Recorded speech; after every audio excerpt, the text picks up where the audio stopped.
Financial advisory in India. India में mainly दो तरह के लोग फाइनेंशियल एडवाइस देते हैं। आपके काम कौन से आएंगे? एक नंबर पे जो लोग आते हैं, जिस कैटेगरी को लिया है, वो कैटेगरी के लोगों के साथ अगर आप फाइनेंशियल एडवाइस लेते हैं, सो आपको पूरी इन्वेस्टमेंट करने के बाद, सेविंग करने के बाद भी आपको हो सकता है गरीबी झेलनी पड़े या जीवन में आपको कॉम्प्रोमाइज़ेस करने पड़े। बच्चों की एजुकेशन, बच्चों का सेटलमेंट, बच्चों की शादी, हर जगह पे कॉम्प्रोमाइज़ेस हों, रिटायरमेंट पे कॉम्प्रोमाइज़ेस हों, क्योंकि शुरुआत में नहीं पता चलता कि हम सही रास्ते पे हैं या गलत। दूसरे तरह के लोगों के साथ अगर आप हैं तो हो सकता है आपका जीवन बहुत अच्छा हो। सो डिटेल में डिस्कस करूंगा इस वीडियो में, अंत तक बने रहिएगा। वीडियो पसंद आए तो लाइक कर दीजिएगा, चैनल को सब्सक्राइब कर दीजिएगा। Hi, myself Viplav Majumdar, I am founder of planyourworld.com। planyourworld.com को हमने इसीलिए बनाया कि 17 सालों में मैंने पाया 15,000 फैमिलीज़ के साथ एक्सपीरियंस हुआ कि आपके फाइनेंशियल प्लानर सिर्फ आप ही हो सकते हो, कोई और नहीं हो सकता। उसके बहुत सारे रीजंस हैं। आप पैसा सेव करके सोचते हैं कि आपकी जिम्मेदारी ख़त्म हो गई and there is an adviser who gives you an advice, but यहीं पे गलती होती है। सो इस वीडियो में डिटेल में डिस्कस करूंगा। आप अगर चाहेंगे तो आप हमारे साथ में अपने फाइनेंशियल एडवाइज़र बनने की शुरुआत कर सकते हैं, कंप्लीट फाइनेंशियल एडवाइज़र बन सकते हैं। इसकी शुरुआत मेरे मनी IQ क्लास के साथ कर सकते हैं, जहां पे मैंने केयरफुली डिज़ाइन किया है मिनी कोर्स, जिसमें बिना किसी फॉर्मूले को पढ़े आप अपने लिए फाइनेंशियल प्लानिंग का रास्ता निकाल सकते हैं। कैसे जल्दी रिटायर हो, कौन कौन से डूज एंड डोंट्स हैं आपके लिए। लोगों ने यहाँ तक कहा कि 50 की उम्र में जो बात पता चल रही है, ये तो 21 की उम्र में पता चलनी चाहिए थी कि बैंकर्स के साथ और बाकी जगहों पर क्या नुकसान होता है। पूरी ज़िंदगी पता ही नहीं था इतना नुकसान हो जाता है। ये वर्कशॉप आप कर सकते हैं ट्यूसडे से थर्सडे तक, 3 दिन की सेशन होता है, 7:30 बजे शाम को, जस्ट एट 299।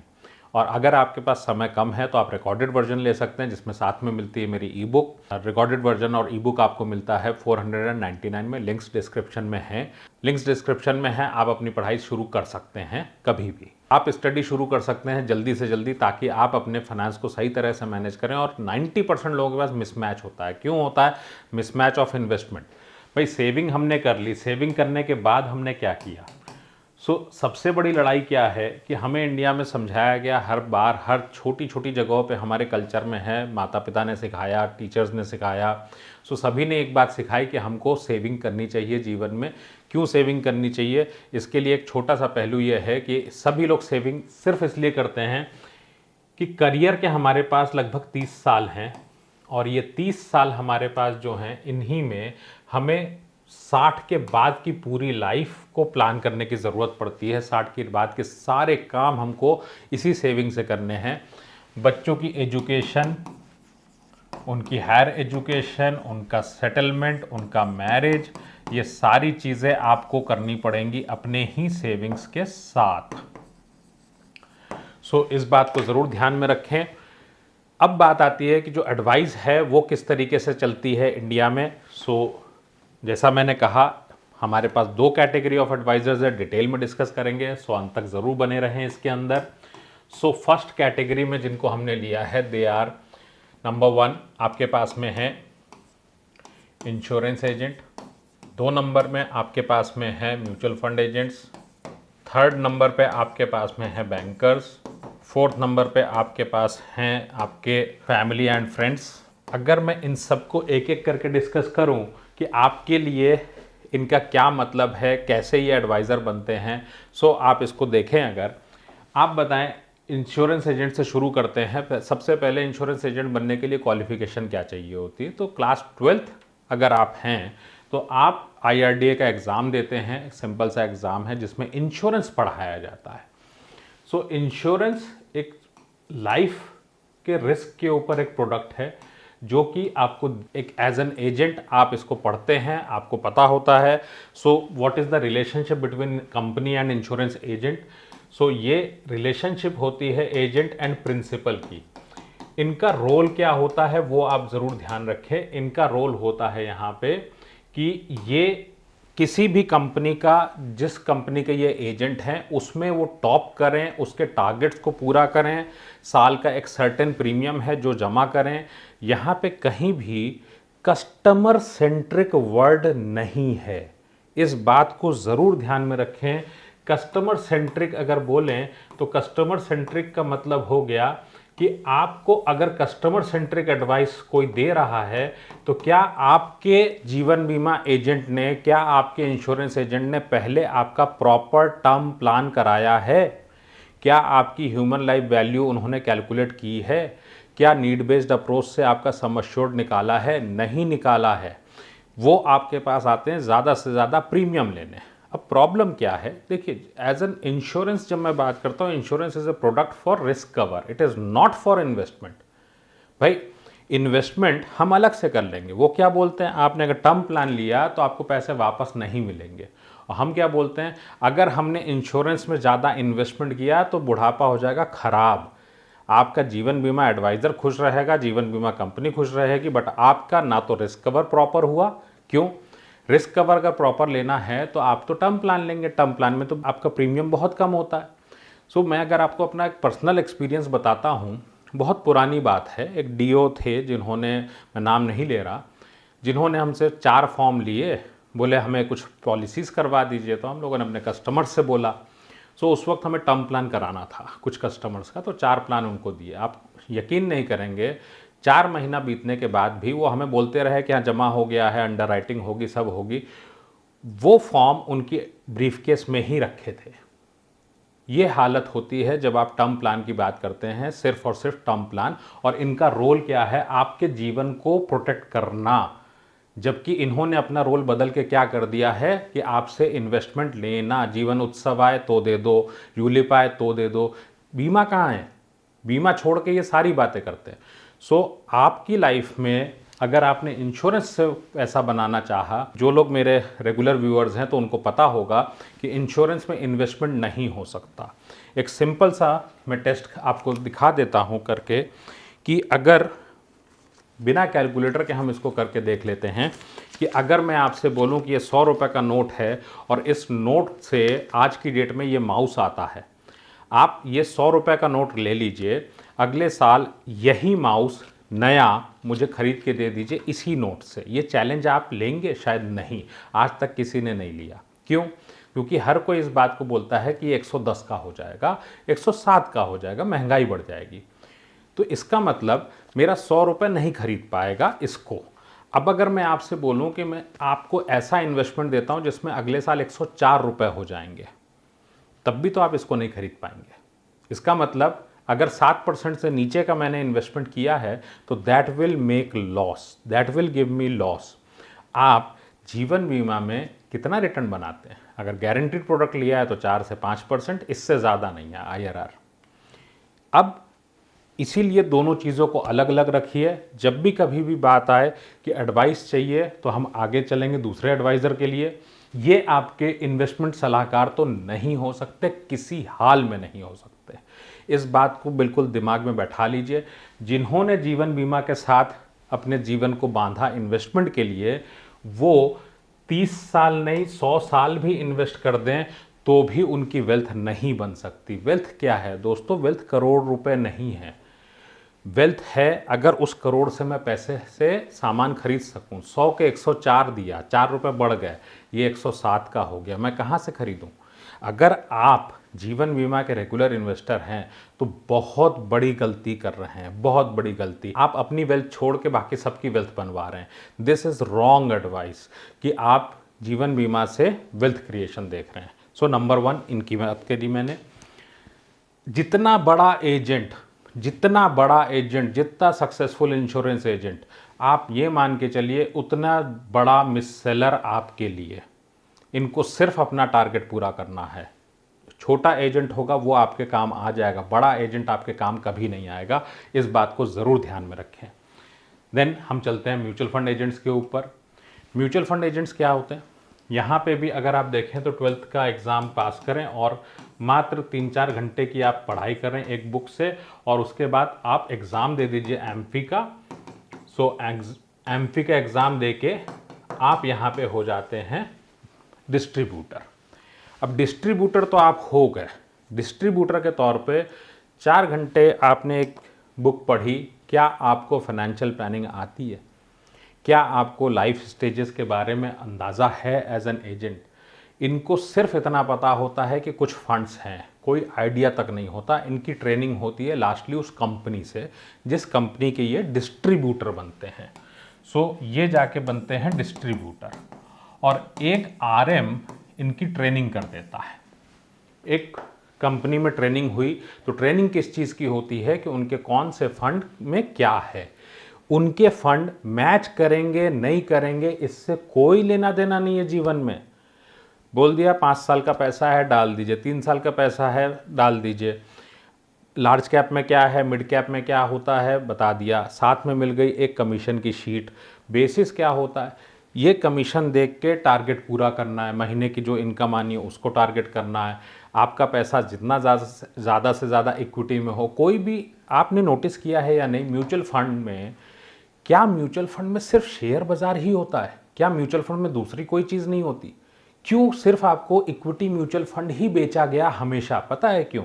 क्योंकि इक्विटी म्यूचुअल फंड में ब्रोकरेज सबसे ज़्यादा होती है, इसीलिए आपको वो बेचा जाता है।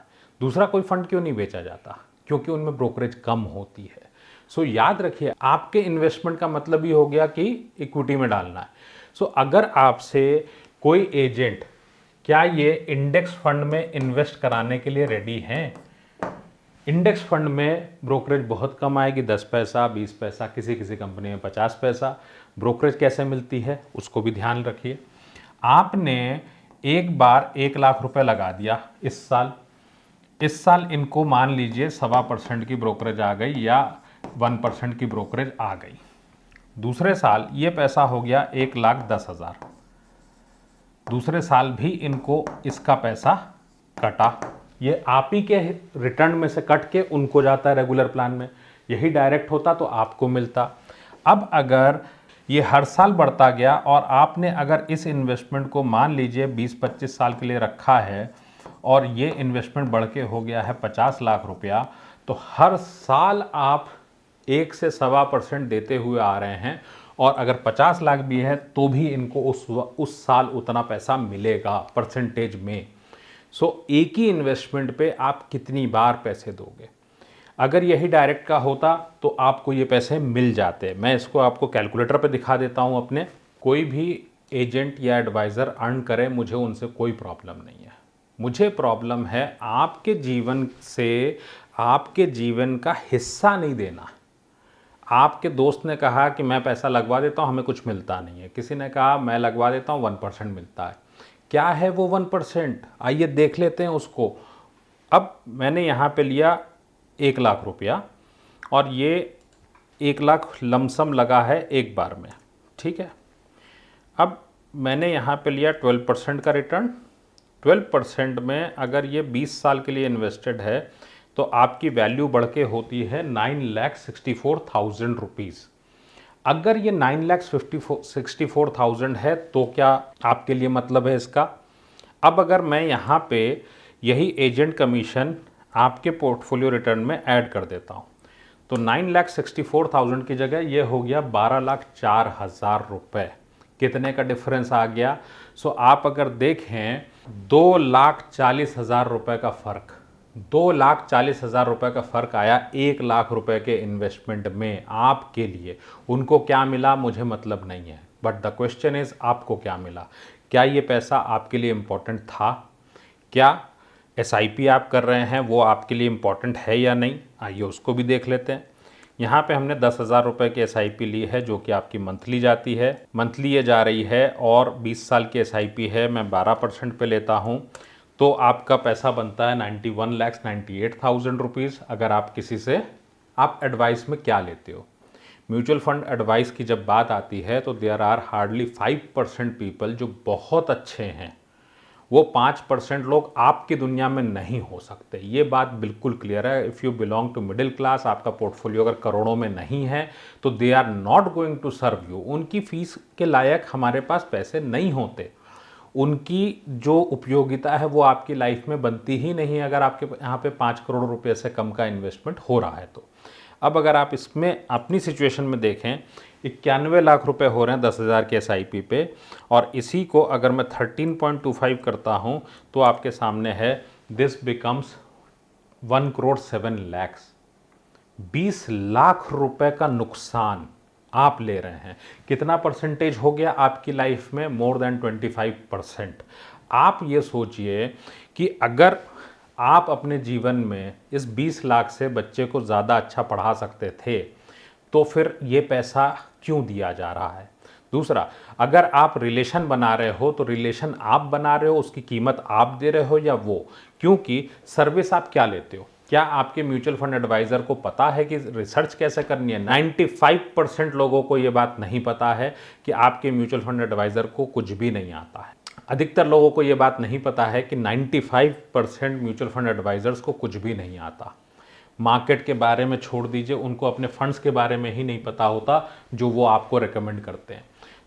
आपके सामने दो तरह के लोगों को हम लोगों ने डिस्कस किया यहाँ पे। थर्ड नंबर पे bankers, how bankers operate. Friends, जब मैं 3 नंबर की बात करता हूँ बैंकर्स की, तो बैंकर्स क्या करते हैं? बैंकर्स के पास में एक आरएम है जिसको कि टारगेट होता है अकाउंट देखो और अकाउंट देख के इन्वेस्टमेंट करवा दो। They have list of products, पूरा लिस्ट है उनके पास में कि आप इस लिस्ट से ही इन्वेस्टमेंट करवाइए। और उनको भी एक चीज़ मिलती है जहाँ पे ध्यान दीजिएगा, ब्रोकरेज। और ब्रोकरेज के ऊपर ही ये पूरा काम होता है। अगर म्यूचुअल फंड बेचा तो म्यूचुअल फंड, अगर इंश्योरेंस बेचा तो आप हैरान रह जाएंगे, चाहे स्टेट बैंक हो चाहे कोई बैंक हो, वो सारी बैंकें अपने आप में ब्रोकर हैं, वो अपने ही म्यूचुअल फंड कंपनी की ब्रोकर होती हैं। और ये सभी लगभग कॉरपोरेट एजेंट होते हैं। तो इनको जो कमीशन इंश्योरेंस से आता है, पहले साल का 60 से 70% के आसपास का इनको कमीशन आता है। इसलिए ये प्रोडक्ट आपको सबसे ज़्यादा पुश किया जाता है। मुझे एक बात बताइए, इन सब चीज़ों में आप कहाँ हो? आपकी नीड कहाँ है? कहीं पे है आपकी नीड? कहीं भी नहीं। जो प्रोडक्ट उनको बेचना है पहले से पता है और आपको उसमें फिट कर देते हैं। आप इन चीज़ों को अगर आप नोटिस करें तो आपके लिए उपाय क्या बनता है? चौथे नंबर पे आपके आते हैं फैमिली फ्रेंड्स। अब फैमिली फ्रेंड्स की बात करूं, इनका इंटेंशन बहुत अच्छा है कि आपके लिए कुछ फ़ायदा करा दें, लेकिन क्या ये आपके कॉम्पिटेंट लोग हैं जो फाइनेंस के बारे में जानते हैं? क्या ये कॉम्पिटेंट हैं? तो बहुत बड़ा सवाल है यहाँ पे कि इनकी कॉम्पिटेंस पे। ऐसी कंडीशन में भी ये आपको वो राय दे सकते हैं कि आप थोड़ा बहुत कर लो, एक ट्रायल एंड एरर है।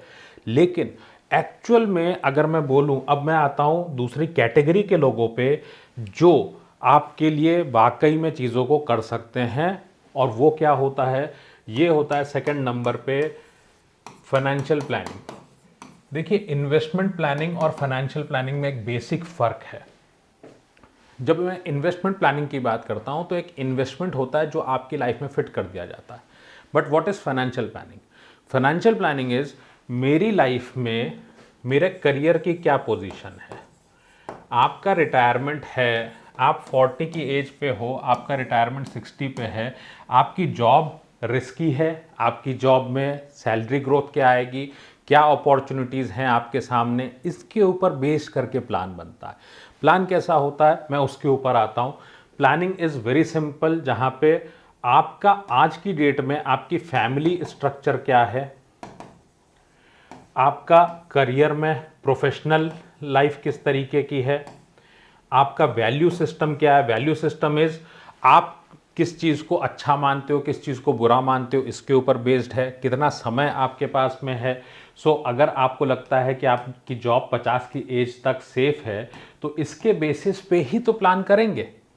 पूरी लाइफ को लॉन्ग टर्म में देख के आज के डिसीजन आप लेते हैं। आपके बैंक अकाउंट में लास्टली कितने पैसे आप सेव करते हो। Savings, loans, budgeting, emergency fund, risk management, आपकी फैमिली में कितने तरह के रिस्क हैं। आप बिजनेस में हैं तो अलग रिस्क हैं, आपकी फैमिली में अगर एम्प्लॉयमेंट है तो अलग टाइप के रिस्क हैं। प्रोप्राइटरशिप बिजनेस है तो अलग रिस्क हैं। हर एक रिस्क को आइडेंटिफाई करना, देन बच्चों की एजुकेशन कैसे कराएंगे। It is related with education, it is not related with selling a plan. हमको क्या चाहिए? हमको बच्चे की फ़ीस जमा करनी है। आज मैंने सोचा 10 लाख रुपए की फ़ीस होगी, लेकिन वो फ़ीस बाद में चल के 25 लाख होगी, तो 25 लाख का टारगेट लेना है। आपको लगा रिटायरमेंट का बेस्ट इन्वेस्टमेंट बता दो, नहीं। रिटायरमेंट का बेस्ट इन्वेस्टमेंट बता देंगे तो क्या काम हो जाएगा? नहीं होगा। आपको रिटायरमेंट के लिए रिटायरमेंट की इनकम को प्लान करना पड़ेगा। हर महीने जो इनकम आएगी वो फेस करनी है ना। अगर मैं आपसे रिटायरमेंट की बात करूं कि आप देखिएगा, बिना बजट के एक बात हुई कि बेस्ट पेंशन प्लान कर लें। अब ये आपके लिए थोड़ी बना है। आपको क्या चाहिए? 60 से 60 तक की, 60 से 90 तक की जो आपकी रिक्वायरमेंट है, उस रिक्वायरमेंट में मेरे हर महीने लगने वाला खर्चा क्या होगा मेरी फैमिली में, जो खर्चा होगा वो मुझे पूरा पैसा आए। आप में से कितने लोग होंगे जो अगर 5 दिन की ट्रिप पे जाना चाहें तो बच्चे का गुल्लक लेके चल देंगे? खाली आपको बोल दिया गया कि बच्चे के गुल्लक में ठीक अमाउंट है, नहीं जाएंगे ना। सिमिलरली आप अगर 60 से 90 तक की लाइफ है तो आपको पैसा पूरा चाहिए। इसके लिए आज जब आप रिटायर होने वाले हैं, मान लीजिए 40 से 60 तक, तो आपका प्लान क्या होना चाहिए? आप आपकी वाइफ, आपके किड्स, इनके सबके अलग अलग इन्वेस्टमेंट किस तरीके से होने चाहिए, ये सब आ जाता है फाइनेंशियल प्लानिंग के पार्ट में। आईटीआर आपका कैसा होना चाहिए, ये भी फाइनेंशियल प्लानिंग का पार्ट होता है। नाउ द क्वेश्चन इज, कौन इसमें इंटरेस्टेड है आपके लिए? क्या आपको लगता है कोई भी दूसरा व्यक्ति जो एक एजेंट है वो इसमें इंटरेस्टेड है? नहीं है। इसमें कौन कर सकता है? ये आपके लिए कर सकता है एक अच्छा सीएफपी, सर्टिफाइड फाइनेंशियल प्लानर, साथ में इनके पास कम से कम 10 साल का एक्सपीरियंस हो हर तरह के लोगों का, तभी ये चीज़ संभव है, अदरवाइज ये चीज़ संभव नहीं है। अब बात यह आती है एक सीएफपी चार्ज कितना करता है। एक सीएफपी अगर अच्छा होगा तो he will not charge you less than 1 lakh. अगर उनकी टीम से कोई कर रहा होगा तो कोई मतलब नहीं है बहुत ज़्यादा, क्योंकि आपको आपकी सिचुएशन खराब है। जैसे हम लोग काम करते थे, हमारे बहुत सारे कस्टमर्स थे, हमने देखा कि इनका रिटायरमेंट पॉसिबल नहीं है। तो पॉसिबल कैसे होगा, वो रास्ता निकालना एक सीएफपी का काम है, ना कि पॉसिबल नहीं है बताना। सो अगर आपको सॉल्यूशन बेस्ड प्लान चाहिए होगा तो वो सीएफपी कोई भी 1 लाख से नीचे वाला होगा ही नहीं। क्योंकि अगर आप नोटिस करिएगा, हर कोई आपसे रिटायरमेंट कॉर्पस की बात करता है क्योंकि एक कैलकुलेटर बना हुआ है, उससे कर दिया। बट आप अगर उनसे पूछें मुझे सम्मानजनक इनकम का पूरा फ्लो बना के दीजिए और ये आएगी कहाँ से, मेरी तनख्वाह से क्या मैं 7 करोड़, 8 करोड़, 4 करोड़ का कॉर्पस बना पाऊंगा? तो जवाब उनके पास नहीं निकलेगा।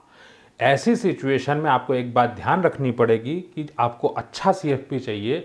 हैं इंडिया में 5-10 लोग जो इस चीज़ को कर सकते हैं, तो अगर 5-10 लोग ही हैं तो आपकी लाइफ में नहीं आने वाले, क्योंकि वो बहुत महंगे होंगे। अब इसका दूसरा उपाय आपके लिए क्या है?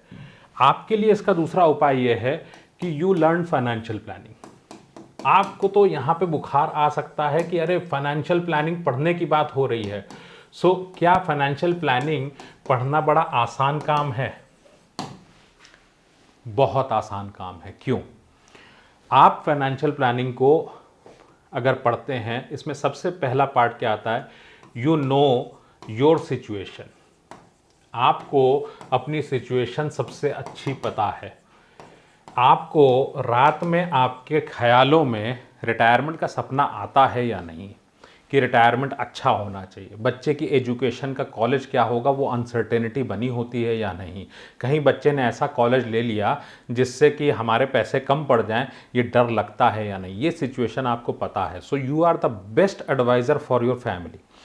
इस सवाल के जवाब में जो मैंने पूछा था 100 रुपये के माउस का टेस्ट, इसके जवाब में अगर आपके मुंह से ना निकली है उस टाइम पे, तो you are the best adviser. क्योंकि एक एडवाइज़र भी इस बात को नहीं सोचता, ना बैंकर इसकी बात करता है महंगाई की, ना एडवाइज़र, ना एजेंट। सो आपके लिए इशू क्या है? छोटा सा डर लगता है कि इसको हम कैसे पढ़ेंगे। मैं एक सर्टिफाइड फाइनेंशियल प्लानर हूँ, 2008 से फाइनेंशियल प्लानिंग में हूँ। 15,000 से ज़्यादा लोगों को मैंने ट्रेन किया है, 200 से ज़्यादा सीएफपीज बनाए हैं।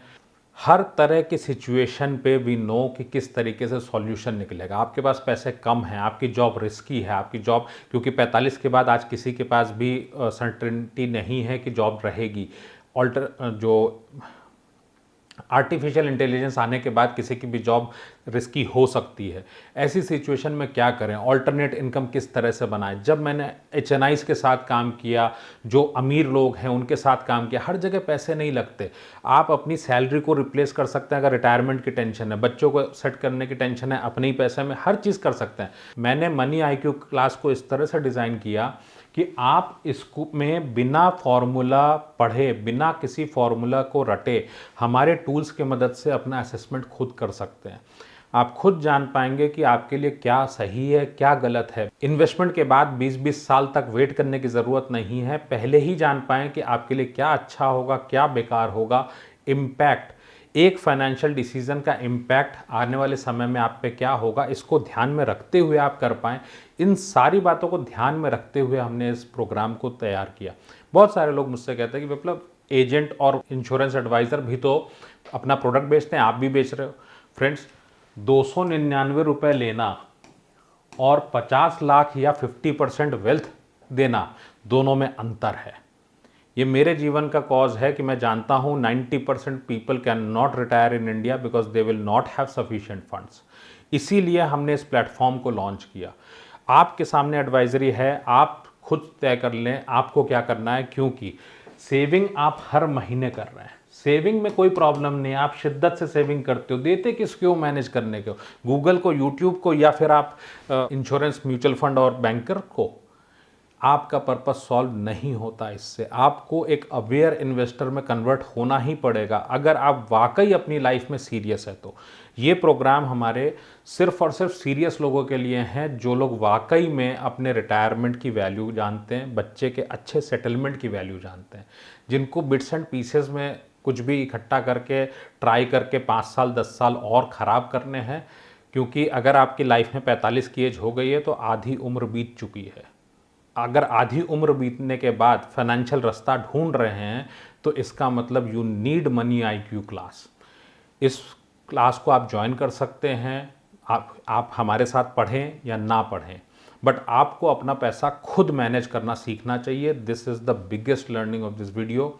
आपको अगर लाइव पढ़ना हो या रिकॉर्डेड सेशन से पढ़ना हो, you can start learning from the link in the description. So start learning now.